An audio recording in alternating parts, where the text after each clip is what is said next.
All right, everyone. Welcome back to Chiro Shift, the podcast that will change your perspective of the chiropractic profession. I'm Dr. David Newton, and today I'm joined by co-host Dr. Devyn Pioli and guest Raul Axtmayer. I probably butchered that. How do you pronounce your last No, name? you said it correctly. Yeah, Oh, that's awesome. how you say Right after a it. huge win, we're For the first time. starting off this podcast with a huge win. Raul is a board certified chiropractor and coach who works with CEOs and high level executives to lose weight, improve physique, and live their lives without limitations. So we know you're a high level coach and we want to get right into this. But before we do that, I kind of wanted to discuss where you've come from, because we do know, first and foremost, you were a chiropractor before you became a full time coach. And that as you transition through school and as you work towards graduation, there were some challenges, and maybe some of this Mhm. came from your fitness background, but we'd love for you to discuss a little bit what some of those challenges were when you went through school and maybe how that helped form or shape where you're at today. Yeah, absolutely. But first of all, yeah, thank you for the opportunity. It's going to be a lot of fun, so I appreciate you guys. So, a little bit of background. I come from, like, my family has a heavy medical background. All of my close family is in healthcare, so I always knew that I wanted to do something that had to do with healthcare. And I was just between the classic PT versus Chiro, and just because of scope of practice, I went the Chiro route. And early on, and as early as quarter 1, I was just really struggling because I saw that Chiro school was what I was expecting it to be. So I thought it was going to be this thing where we're going to talk a lot about exercise and rehab and all of that stuff. And little did I know what I was signing up for the next almost 4 years of my life. So had a lot of struggles. I Thankfully I found one guy, Brendan Parker. You guys know him, that had like very similar beliefs as I did, and we just became best buddies since quarter 1. We were in the same like class and section, so it really worked out. But I had multiple challenges. The biggest two ones that come to mind is quarter 2. I almost quit Kyra school, and I even went to like the office where I would just quit and pursue like a finance degree or something. But talked to a few mentors, Jacob Harden and whatnot, and they just kind of talked sense into me. And it's just like in the meantime type of thing. Just like once you graduate, you can pretty much practice however you want. So that gave me a little bit of hope, knowing that there were other chiropractors out there already in clinical practice that practice more like the type of practice that I wanted to do. But during school, it was really a struggle. I had professors telling me, like, just question me why I was there, just telling me that maybe it was not the best fit for me. Some other students who I started got into content creation early on our first year of Cairo school, and obviously they saw that it was very different to the type of stuff that we were learning in school. And some students and young clinicians attacking us and saying that we weren't supposed to be there, go pack your bags and all of that stuff. So a lot of negativity instead of just support and healthy conversations. So yeah, like not a lot of support from other classmates and colleagues. But you know how it goes. If you have different beliefs, it's really tough for people to change their beliefs as well. So the best that we could do is just share what we thought was correct at that time and go from there. And I want to follow up on one point there really quick, because I think when you look at the chiropractic profession as a whole and you look at the history of chiropractic, especially for those of you that are unaware of it, we come from a place where, back late 1800s, early 1900s, there were a lot of things going on. We were searching for a lot of answers. We didn't have access to all the resources and all the research that we have today. And the profession was invented at that point in time. And the interesting thing about the chiropractic profession specifically, I think, is that maybe more so than any other healthcare profession, over the last 100+ years, we have failed to evolve at the level of other professions. But I think if you look at historically what was going on in medicine at the time, it's not like Western medicine was doing all of these great things in relative today at that time either. So as some of us have gone through school, similar to what Raul was talking about here, a lot of the students and a lot of the teachers and a lot of the practitioners still very much think and teach along these lines. And that's a whole nother conversation. We're not going to get into that too deeply, but I think Raul just gave a very good example of what some of the struggles are as chiropractic tries to move forward, simply because we're so entrenched into the past. So I guess a quick follow-up for you would be, you found, some friends and some mentors early on in school. was there anything else that really, drove you to this point where you were continued to be motivated to get through school? I mean, I know fitness is a strong part of your background in general. Were there certain aspects of that allowed you to continue through school, or maybe also see things through a different lens? It was definitely just surrounding myself with the right people. Like if you like, it's really easy to live in just this bubble where you surround yourself with people that just have the same beliefs. But I also like to learn from people that had different beliefs just to see where they were coming from. But the biggest driving factor was just finding the right people, even if it's like a small circle and like really good mentors. I always say that I am where I'm today probably because of all of the mentors that I found. Like if you think that you're gonna be better than anyone else without having any like big mentors that have gone through the struggles that you're going through, that have already done whatever you want to do. Like you just have to find those, and you'd be surprised. There's a lot of people out there that are willing to help you. You just have to ask. You just got to find them. Nobody's gonna help you, and you're not gonna receive a DM saying like, hey, I want to be your mentor, do you want to be my mentee? No, that's not going to happen. But if you're searching for them, there's a lot of opportunities out there. And my biggest recommendation would be just find like-minded people that are willing to grow, and just stick with them and just learn together. But just like you gotta have like a solid community, and this is not something they can do alone. Because if it weren't for like Parker and Jacob and all their mentors, I probably would have just quit school, and it would have been the like I would have regretted the decision. Like now, fast forward 3 years, seeing like my just like where I'm at right now and everything that I went through, I'm really thankful that I just didn't quit school, even if at that moment I thought it would be the best decision for my life. When in reality, it was just like just letting emotions get the worst of me. You just gotta zoom out and be like rational, like, hey, like this, let me calm down and then I'll think about it and I'll do better. But just surrounding yourself with the right people is the best thing that you can probably do. Yeah, I second that, and it's cool, Raul, because I think we have very similar stories, and like you're kind of a piece of my story as well. Where I had my friend Abu, which was kind of like your Brandon Parker, and he actually introduced me to you, and then we actually worked together through a coaching experience for a short bit. The difference between our stories is I actually did drop out of Chiro school at one point, and it was through that opportunity where during the time period that I did drop out, I started to kind of speak openly about how I felt about the profession. And I mean, you offered me an opportunity to speak on your podcast, and I had like 20 plus people reach out to me about that. And like, I really think looking back that was one of the main reasons, or definitely a big reason why I actually went back to school and finished the degree, because I kind of found that support system that I didn't have. Right. So super grateful for that. And I think like there are a lot of people out there that can relate to it. Um, Kind of like thinking back about the frustration too. And it's like, I definitely don't regret my time in Chiro school, despite the frustration. Do you feel that there was any benefit to going through that for yourself, like going through the frustration and kind of seeing things where it's like, oh, this is not what I thought it was? Do you see value in that experience for yourself? Oh yeah, growth happens in uncomfortable places. Like you're not gonna grow if you're just comfortable all the time. And I think that those 3.5 years were like where the most amount of growth happened in my life. Just because like it's so uncomfortable that there's no way that like you just gotta survive, right? And you just gotta grind it out. And I always say that if you want to change the profession, in our case, it's just the chiro profession. It has to happen from the inside out. And if I never went to Chiro school, even if I tried really hard, I wouldn't change a damn thing about the profession. If I really wanted to change it, it had to happen from the inside out. And even if it looks like it's not changing, I think it is. Like, for example, my biggest mentor, Jacob Harden, he's actually a full-time clinician at Palmer now, and he's teaching students. Like, that wouldn't have happened if he had quit when he got frustrated when he was in Palmer as well. So I think they're like, yeah, like I see a lot of value and a lot of benefit to just grinding it out, because once again, that's where growth will happen, in just uncomfortable places such as Chiro school, for example.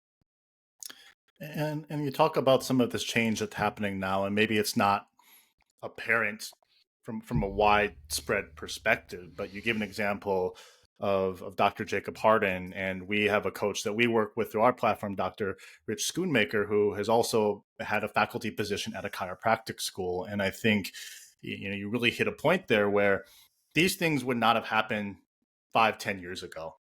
I think these things wouldn't have happened.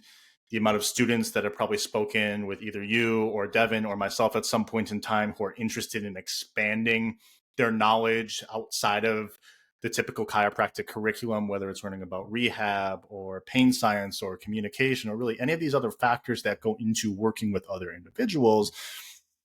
I think we see it more from the inside than maybe the general public does. So I really want to speak to the point here of, as you kind of got out from school and began to practice even before you became a full-time coach, what was your experience then working with patients, and maybe what were some of the things that you try to bring to the table that potentially at times patients weren't even aware of or expecting when it came to care and what you were providing? It was definitely a tricky situation because it was not my own clinic. Just so people understand, like I used to work at a PI clinic, which is personal injury. So a lot of car accidents and all of that crazy stuff that involves attorneys and lawyers and all of that stuff. But even then, like I wasn't gonna compromise my values, and I wasn't gonna do stuff that I thought was not ethical or good to do. So I really tried to educate every single patient and just did my best, even if my bosses or the company didn't think it was necessary or needed, or even if it wasn't what they wanted me or us to do. But all of my sessions involved just education. It was like 45 minutes long, so I had enough time with them to just talk and obviously connect with them. And because like it's very very tough to change someone's beliefs if you don't have that connection with them. So if someone comes your way and they're like, oh, my pelvis is out of place or something like that, 3 years ago I would have said like, no, that's completely wrong, where did you learn that? But there's better ways to do it, just connecting and just asking. And once you have that emotional connection with them, you can like change, you can try to change their beliefs by just sharing what you're thinking. But a lot of my patients were patients that were lifelong chiro patients, so it wasn't easy, like they come in expecting that their chiropractor will just do this full workup on them when they're gonna crack every single joint in their bodies, and then they have me, which is very different. But I think even if patients come with those expectations, it's what they've learned. Like they don't know better. So it's on us, and it's our responsibility to say like, hey, this is what I would like to do because X and Y, but these are all of the options. I didn't necessarily said this is what I want to do and this is what we're gonna do. Because that's important consent. You got to show like every single outcome, like every potential thing that you can do and the potential outcome. It's not like, okay, we're gonna do this, sign this paper, and let's do this. So it's just a lot of trial and error. Probably that didn't answer your question very specifically, but just like a general understanding and idea of like how it used to be. And then that's okay. I think it's to me the major points are very much that it's you were spending time with patients, which I still think is an abnormal thing from a chiropractic to patient relationship. They're not getting that all the time, and the education portion, laying out the options. Okay, like you've been adjusted your whole life, but are they even aware that there are other things you could do as a chiropractor? Putting those things out on the table so that you can make a collective decision. Because I think for so many people, it's just an automatic default to I'm going to the chiropractor, I'm going to get full body adjustments. Like that's just the plan always, right? And I don't think people or that many people are aware that there are many different avenues that we can go down with that. So I know Devyn has a follow up to this. I'll let him hop in here for a second. Yeah. So, I mean, I was just going to say, like, kind of, building off of that experience and maybe contrasting it to what you do now for somebody who might be listening who doesn't have the experience with remote coaching. Like, what do you see the opportunity that you have there that's different than the in-person setting? Like, what can you do to better serve the population that you work with in comparison? So I think it's okay. Can you repeat that again? Because I have a good understanding, but I just want to make sure that I'm understanding the question correctly.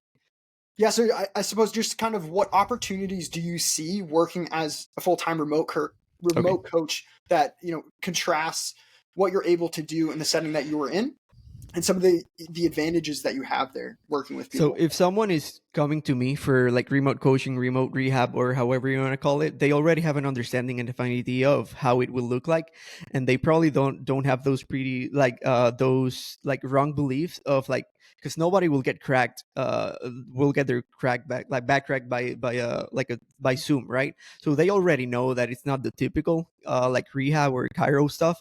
It's more so exercise and a lot of just programming programming and whatnot. So I think it opens up your doors to obviously addressing more like people. It's not only people here in Tampa, Florida. I can work with people in Spain or Mexico, this and that. So it's definitely like a broader spectrum of people that you can work with. And I think that it's also helpful that if they're coming to you, they're probably like hardworking people that want something more than just the minimal like back and crack stuff. So I think that if people are coming to us for online stuff, they already have a general understanding of how it will look like, and that alone makes your life a lot easier because it's less stuff that you got to address with like previous wrong beliefs.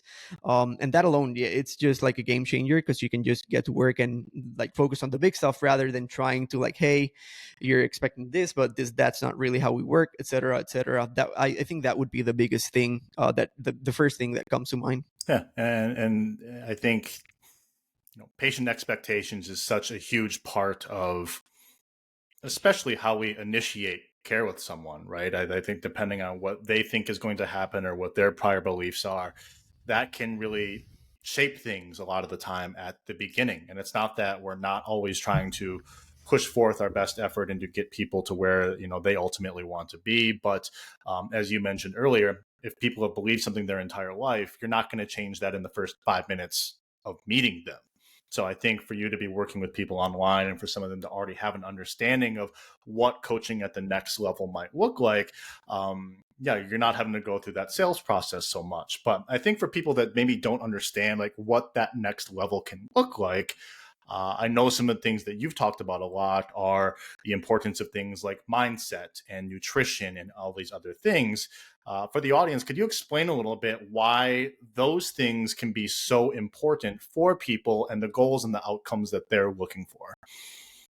So we all know that pain is multifactorial and like there's so many things that can address it. So if you're like as a coach only addressing one component, the odds of them actually getting like the best ROI is very minimal. But if you're like addressing the full picture, if you're zooming out and take a look at their lifestyle, their sleep, their stress, their nutrition, their physical activity, and all of those stuffs, it gives you more variables to work with. So you're not only attacking one thing, you're attacking everything, and the odds of actually getting like a better ROI in whatever they need, whether it's rehab, pain, some sort of limitations, physique, etc.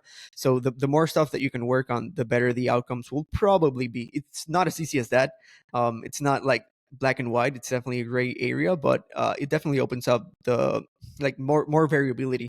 Like I work with a lot of post-op people, and what I do like about online coaching is that it's not okay, you're coming to me once a week, we are meeting, we have, okay, like for example, this is the initial 4-week plan, subject to change, but we're in constant communication. Like I'm just in your pocket pretty much. If you're doing something feels off, you can send me a voice note, send me some videos, and I'll answer like immediately. And that's a big benefit. Like they don't have to be stuck in traffic going to your office, etc., etc. So like, and a lot of my coaching, it's a lot of psychology. Pain and rehab, especially like persistent recurring pain, it's a lot of mindset stuff, a lot of psychology, a lot of reframing their brains.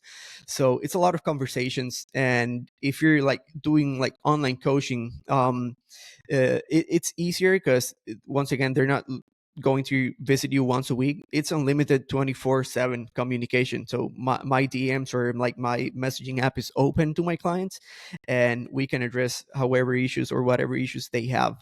Does that make sense?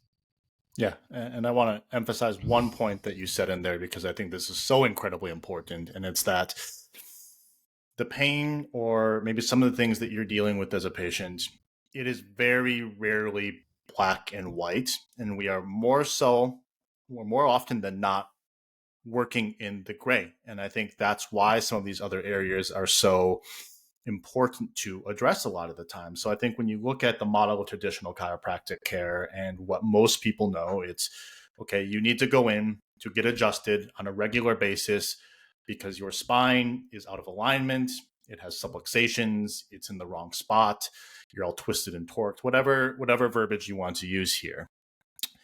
It is not that simple. I promise you it is not that simple. This is not to say that getting adjusted doesn't feel good. For a lot of people, it does. It probably provides you temporary relief. But especially for the people that Raul just talked about, where things are more persistent or they're lasting for long periods of time and you're not seeing substantial amounts of change, in those instances, there are almost always other factors that are likely contributing to what you are feeling. So if we're simply relying on going to the chiropractor to spend 5 minutes to get adjusted from the head down to your tailbones, all your joints, whatever it is, even if those things feel good in the moment, you are probably already aware that they're not really giving you the long-term permanent solutions that you're looking for. So when you take that step back and begin to think about things, well, okay, maybe there are several other factors. Maybe my diet hasn't been good. Maybe I'm really stressed at work. Maybe I've been going through some stuff and I know that my mindset isn't where I want it to be. Sometimes it's having someone help you address these other areas that can really allow you to make the progress that you want to.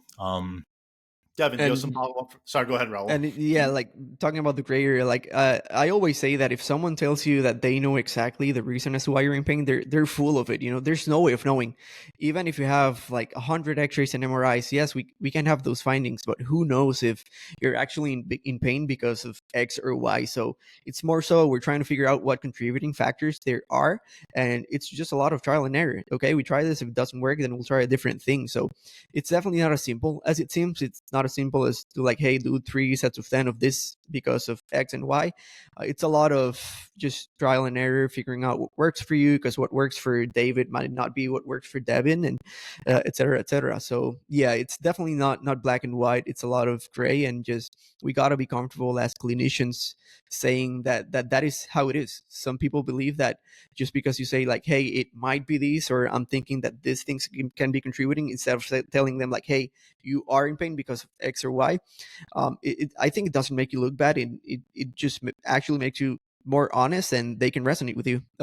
It's easy to say that, to blame one simple thing for their pain, but if we're being honest, like it's never that easy, and there's no way of knowing exactly if that's the case or not. Yeah, and I agree that it's definitely a very difficult process, and I can kind of empathize with that too, because I can remember how long it took me to accept the trial and error process, where you try 3 or 4 different things and nothing's working, and you yourself are getting discouraged, and you have this imposter syndrome of like, oh my god, like I'm just super shit at my job. But something that like I like to do is always like reframe that as a positive too. And one thing that I often say is, like, every time we get something wrong, we're just one step closer to getting it right. And then like just being confident within that. And I think it helps kind of change that perspective and shift that narrative, and just repetition, like kind of like you said.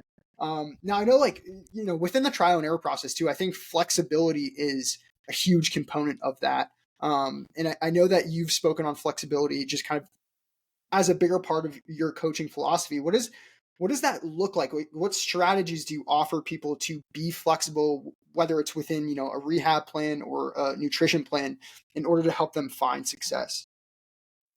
So I always, like, on my paper, I ask about preferences and whatnot, because, like, for example, if you have a busy mom that works 40 hours a week, has 3 kids, they obviously don't have 5 or 6 hours per week. They can't be at the gym 5 or 6 times a week.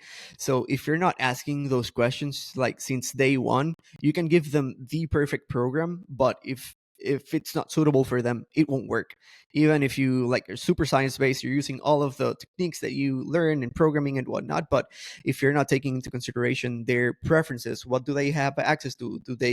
Will they go to the gym, or is it at home? Like, how much time per session? How many sessions per week? Do they prefer more sessions, like shorter sessions, or do they prefer less sessions per week but longer sessions? So we definitely, as coaches or clinicians, have to keep that in mind, because if we're not asking those questions, even the most perfect and well-rounded program will never work. So if anyone is curious, I can be more than happy to send like my intake, pretty much like all of the questions that I asked that I think are important, and then like according to what they answer, we can start working on a program. But I always tell my clients, like, hey, this is our baseline. It's subject to change. If you try something, it doesn't feel right, you just don't like it, things don't click, we can definitely change it, because like not a single exercise is a must do. There are like millions of different variations and different exercises that we can do. But I would say that that's one of the most important things that a lot of clinicians and coaches do. And if you're complaining to your clients like, hey, you're not putting in the work, but if you didn't actually ask them on day one, I would say that it's probably more on us than it is on them. So taking their preferences and just like their current life situation, man, like taking that into consideration when it's time to set up a program, it's like of utter importance. And it's easy to just forget about that because like we have our own biases. We like to program our specific way, we like to program specific days, but if it doesn't work out with our clients or target population, it will never be a successful partnership.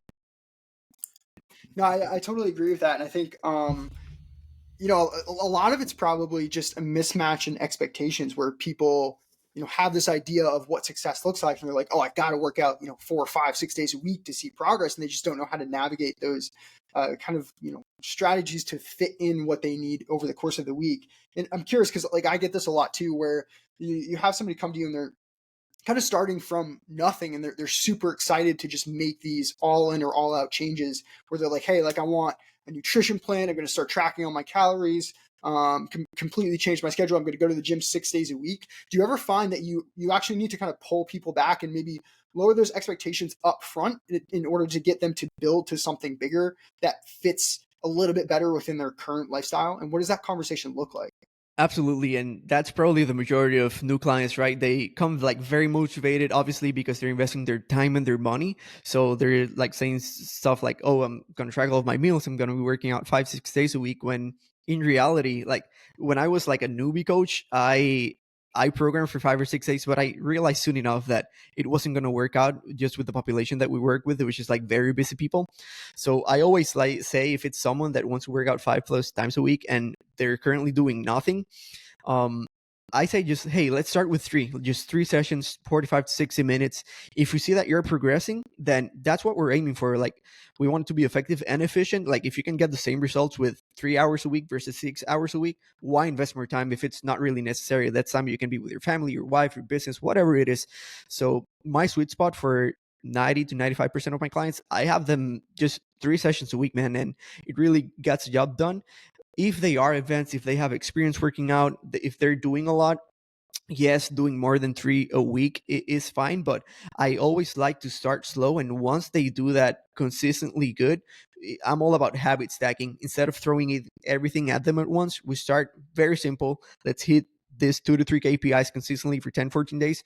Once you do that, we can add a little bit more. But it's always better to start slow, give them some quick wins. That alone creates more motivation and they can build more momentum from there. But if we throw everything at them at once, they're overwhelmed. They don't get stuff done. It's instead of being more motivated, they're gonna have less and less motivation, and you know how it goes from there. So I'm a big fan of habit stacking, starting slow and then building up from there progressively. Yeah, and I agree. I think people tend to be incredibly motivated out of the gate, and I think a lot of people think that this is much more of a sprint than a marathon a lot of the time. And we all know that you can't sprint a marathon, right? So if you start out and you're going all in and you're putting forth so much energy that is not a sustainable thing for you over a longer period of time, I think this is where we tend to see a lot of people start to fizzle out or not be able to maintain some of these habits over a period of time. And before we get further into habits, I do want to bring it back to one point because this is something that I'd imagine we're going to emphasize quite a bit throughout the course of this podcast. But you talked earlier about clinicians or coaches or practitioners probably overutilizing their biases in programming or working with their clients or patients. And one of the things that's so incredibly important is very much that they're asking questions like Raul would, where they're trying to gain an understanding of who you are so that they can create a plan that will probably work for you. So you can begin to implement habits that will probably work for you based on your lifestyle and your work schedule and the other things that are going on. So just like the example that he gave, if you're talking to your coach or clinician and saying, look, these things aren't working for me. I'm having a really, really hard time doing these things. I am motivated. I want to do this stuff, but I'm just struggling. And their only response is to do better, work harder. They're not the right coach because they should be helping you strategize and helping you begin to understand how we can build a plan that's going to work for you, because everyone, okay, sure, everyone will say, okay, we have the same 24 hours, same 7 days in a week. Okay, from a time perspective, that's true. But that's not taking into account everyone's own responsibilities that they have. And people have different responsibilities within a week. So the amount of time that you might have dedicated yourself could be completely different than the next person that we work with who maybe has the same goals. So a better way to look at this is that you should have a coach or clinician that's going to build a program that's going to fit you versus throwing a program at you that they've designed for people that maybe have similar goals. So that's such an important point. But let's go back to the habits for a second. Sorry, go ahead. Just real quick, something related, like something that I always ask after setting up the initial plan is at the end of the call or the kickoff onboarding, however you want to call it, I ask them, is this what you were expecting to get out of this? Like, is this program that you were like, that you wanted? Because like I always say, the easiest way to fail rehab or coaching or whatever it is just having unrealistic expectations that are not met. Because if there's a mismatch between expectations and reality, like in between, that's where like they're struggling and they're like, yeah, this is what this is was not what I was expecting. So people are big fans of like reframing, but it's actually easier to avoid those headaches if you're pre-framing it and just addressing that like head on, so that you save yourself from those headaches, from that own motivation or whatever it is later on. And it's a concept from sales, but if you're pre-framing it right, you're going to have to do less reframing. And that's really important, especially in the rehab setting. Yeah, setting those expectations up front is so incredibly important. And this is why we will continuously emphasize communication in this podcast, because if they're not asking the right questions, if they're not getting to know you, if they're not understanding your expectations and goals, and then checking along the way to make sure that those things are being met, they're not doing enough for you. They're not on the same page. So that's such an important thing. But let's bring it back to habits for 1 second here, because you talked about habit stacking. And I think, again, this might be a foreign concept for some people that are looking to improve health, improve performance, improve pain, things of these nature. Because again, if they're already seeing a chiropractor, they might be convinced that they simply need to get adjusted and aligned on a regular basis to improve these things, because that is the narrative that exists sometimes. Getting manipulation on a regular basis will improve performance. Talk to us about why maybe that's not the case, and why implementing daily habit changes is probably a more powerful tool in the long run.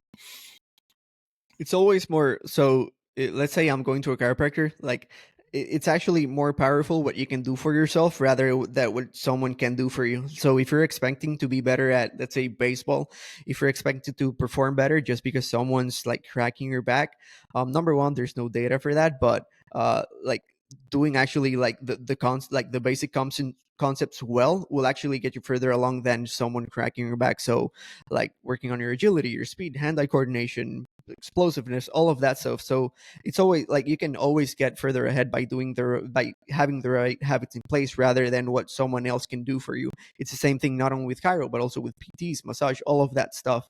But in the concept of like habit stacking, it's something that I do, especially with people that go from doing nothing to wanting to do a lot, because once again, you want to give them quick wins. So if you have, like, for example, you onboard someone new and you give them like 10 different things to work on, that's 0 to 10 like real quick. Instead, I prefer to just let's do these two things right.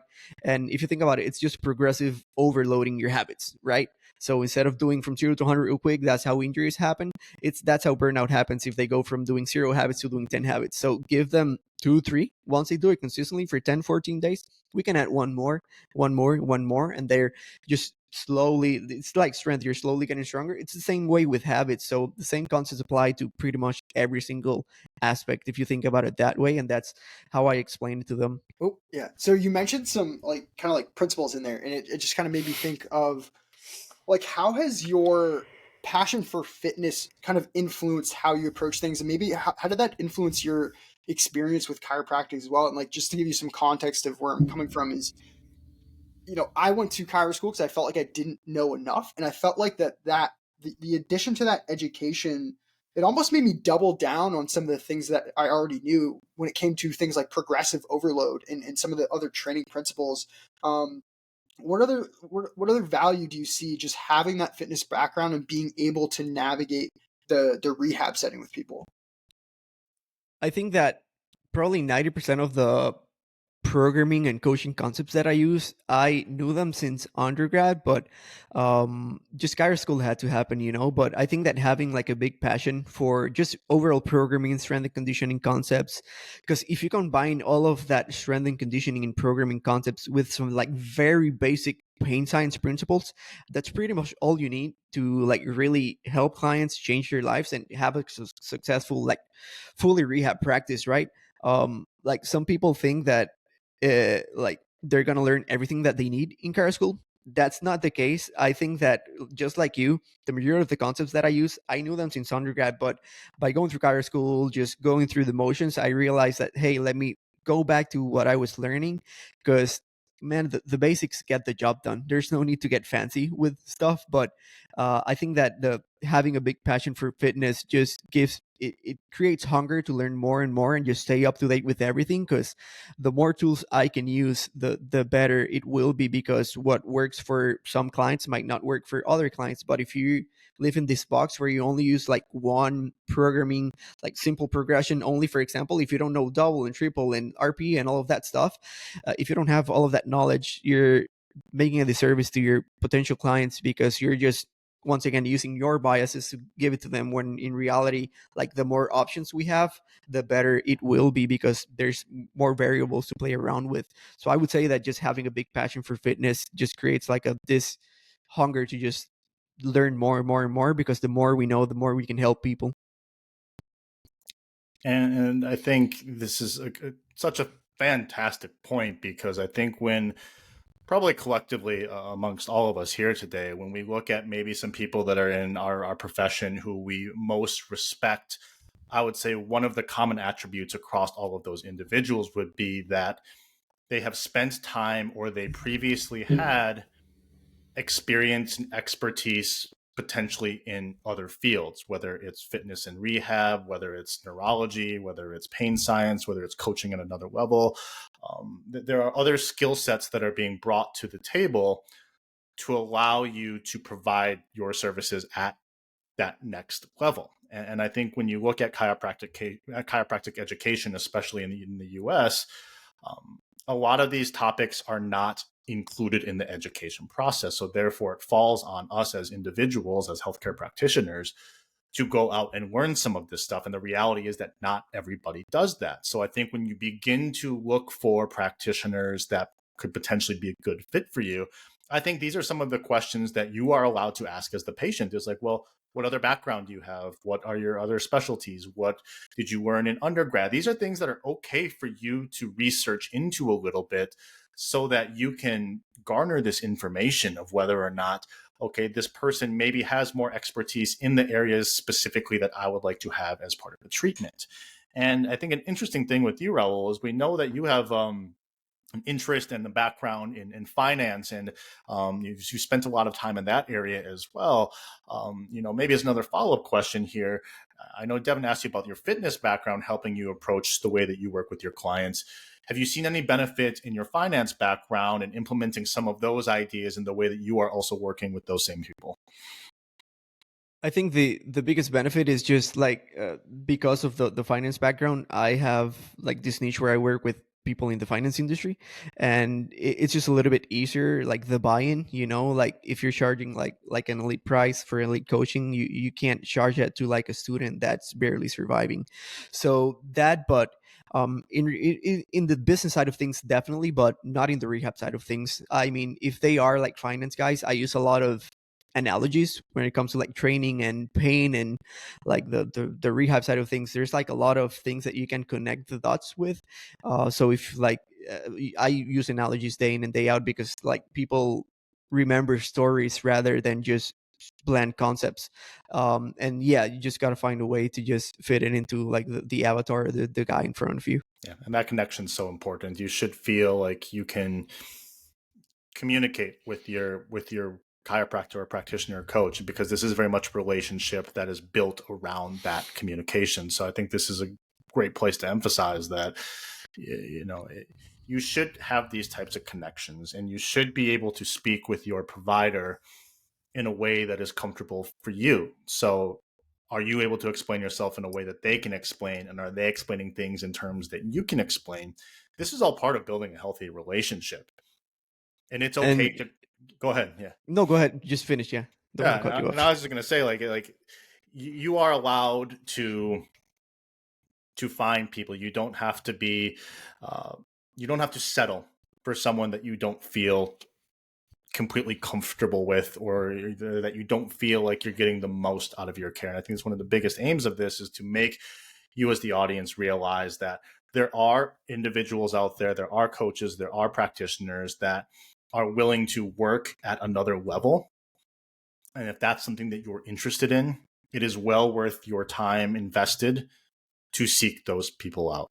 Yeah, go ahead, Yeah, and Raul. I would agree, and I would say that communication is like by far one of the most important concepts when it comes to like that clinician-patient relationship or coach and client relationship.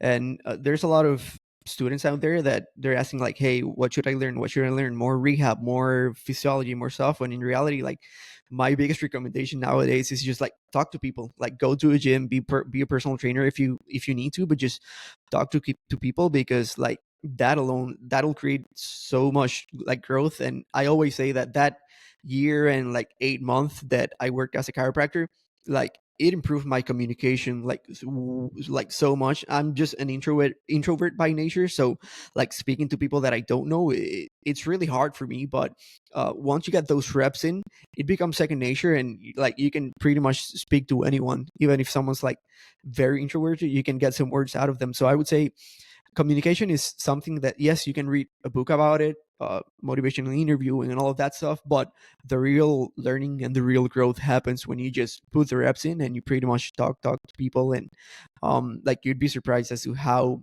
much of a change and of a difference like having good communication skills can have. Yeah, I very much agree with that too. And like I'm definitely an introverted type as well. And I think, for a lot of people, like even in, a clinic setting where, I know, Raul, you had an experience where it's like, well, it wasn't your own clinic and you probably had to make some sacrifices in how you approach things. And like I've had students come to me and be like, hey, how do I start to apply these concepts in, student clinic or something like that? And to an extent, I think you kind of have to make that sacrifice. But I think viewing that opportunity as like, hey, I can just practice my communication skills here. And I think one of the most valuable experiences for me was I worked front office for a chiro clinic before I went to chiro school. And I just had to sit in a waiting room. Like I didn't even have much of a desk. It was just like a stand and it was just all open space. And I basically just had to small talk all day while completing tasks. And I just got so good at communicating with a variety of different people. And I think, just like being like we're in a service industry, and like Yep. you just have to be able to communicate with people. And I think maybe an undervalued part of that is realizing how much of communication is just listening, right? Like Hmm. being able to pull from what they're saying, mirroring that back, and then adding something to it. And I think like that's where a lot of people might trip up in a clinical setting too, or a coaching setting where we're just educate, but none of it lands because we don't necessarily know what's going to land with them because we haven't listened to what they're saying first, right? And being able to pull from that. And Raul, like I know that just kind of like as a business owner, like by nature, sales is one of those things that you have to learn, right? How do you feel like that sales process or just like learning sales has influenced maybe that intake process and just kind of communication and building trust? Do you feel like there's a lot of value there in that skill set? I lost you there for a second. Just Oh, how yeah. sales and that intake, I the last word that I heard was intake. Yeah, how is your like skill set in sales? Like how do you feel like that's made you maybe better at what you do as a coach Going from from a sucking at sales communication to being really good at sales will give you the most amount of confidence that you probably ever need. And a lot of sales is just like convincing people, obviously being ethical and whatnot. There's a lot of courses that I went through, like Ed Millet comes to mind. Our athlete syndicate or something like that, I don't remember. Just learning those concepts and applying it to the person in front of you, like once you land your first sale, it's like, wow, like I can do this. And that alone, it starts to build up your confidence, because you're not going to be good at sales if you look like very shy, you don't know like how to do your pitch and whatnot. But like if you're building your confidence, like the, you're going to grow a whole lot more. And that also improves your coaching experience, because like you're confident that you can actually help this guy or girl in front of you. Like once you're graduating, it's very easy to be like very not confident and like, hey, like am I the right guy to work with this or this complex case? And you probably have all of the tools that you need. You just need to double down and gain some confidence, and you'd be surprised as to how far that can take you. And I think a lot of it is just fake it till you make it. You just sometimes have to look confident even if like you're dying inside, and just that alone will make a big difference, and people will actually respect you even more. One thing that I realized too, just with kind of my pursuit, is like sales is kind of just being honest with people, right? It's kind of like what we've just talked about, where it's listening to them, it's getting to understand their problems and making sure that you're the best person to help, and you just communicate that with them, right? So it's like good sales is really just doing your job and like getting to know the person in front of you and being like, hey, like, yeah, this is a good fit, and then you move forward.